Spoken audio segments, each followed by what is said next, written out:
let's talk about focus, right? And everything in a lot of your books on flow and a lot of the talks that you give, TED Talks, interview, time and time and time again, you say, flow follows focus.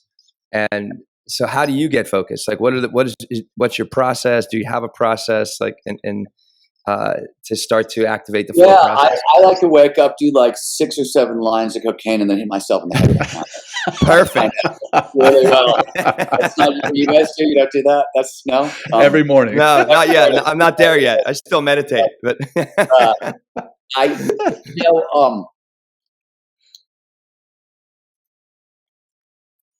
do all. I mean, focus is eminently trainable. I think so. Let's start at the beginning. Flow follows focus. Flow states have triggers, preconditions that lead to more flow.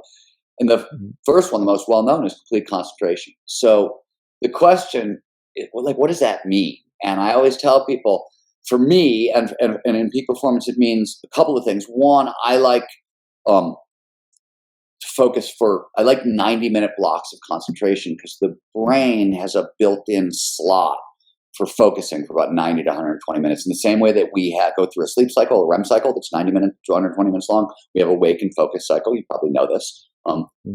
Same length. So I try to, especially with crucial work sessions, that's the length I want to go for.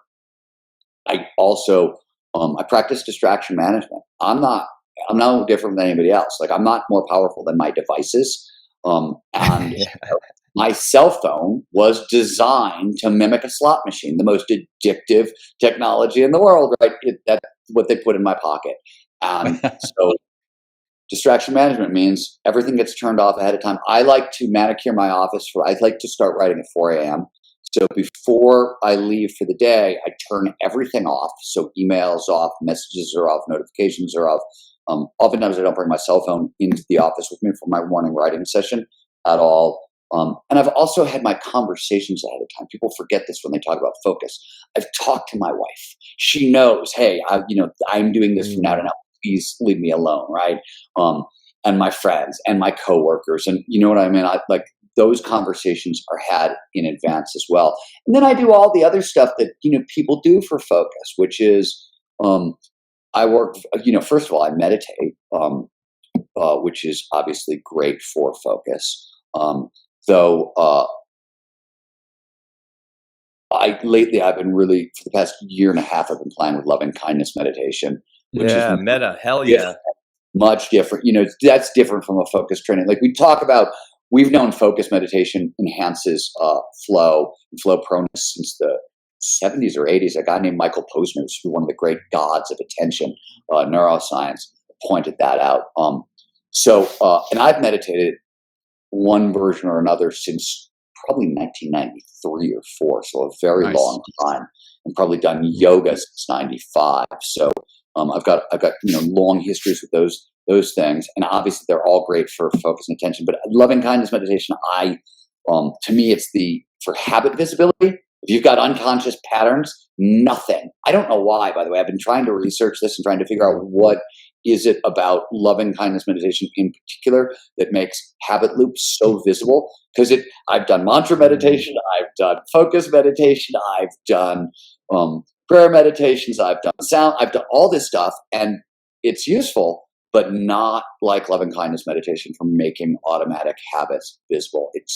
so shocking to me. So I'm fascinated by that. That's a little less about focus, but no.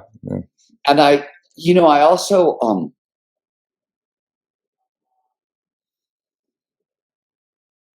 I spent a lot of time trying to training myself to work at faster speeds, which is people don't talk about that, but what does that look like? Yeah.